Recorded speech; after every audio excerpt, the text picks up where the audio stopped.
simpang siur sekarang banyak berita-berita ya yang kita terima dari medsos ataupun berita-berita tentang investasi bodong ya. Para pelaku yang melakukan tindakan ini atau dadarnya ini memang memiliki banyak sekali modus operandi ya. Modus operandinya itu macam-macam. Tapi saya akan berbicara pagi ini tentang modus operandi khusus yang dilakukan oleh perseorangan atau personlek ya. Satu tempo orang ini melakukan ini dengan cara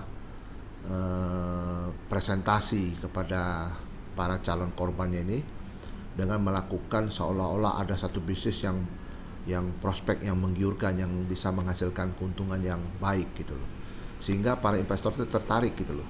Jadi dimulai dari kata-kata iming-iming yang diberikan dengan rangkaian kata-kata bohong untuk menarik orang ataupun menggerakkan orang with lock ya. Orang itu digerakkan untuk menyerahkan uang itu kepada si pelaku ini dengan cara yang disebut dengan investasi tadi ya. Nah, jadi kasusnya begini, yang menarik yang saya ketemukan itu adalah ada pelaku ini memberikan janji kepada para investor ini bahwa kita akan melakukan ini pembelian satu barang, misalnya barang produktif ya, bisa itu kebun ataupun kapal gitu ya. Contohnya seperti itulah kan, kapal ini bisa menangkap ikan dan ikan ini kita bisa menghasilkan sekali panen sekian ataupun kebun sekali panen sekian ya. Ternyata apa yang dijanjikan itu tidak ada sama sekali. Artinya itu kapalnya tidak ada, ya kan? Kapalnya itu hanya dibuat semacam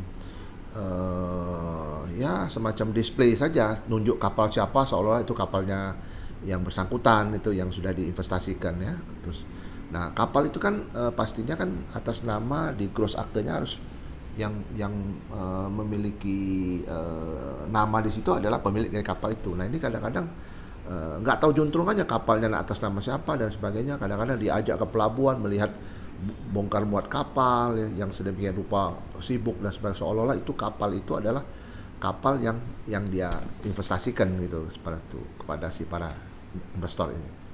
Nah investor ini dijanjikan untuk menjadikan hasil gitu.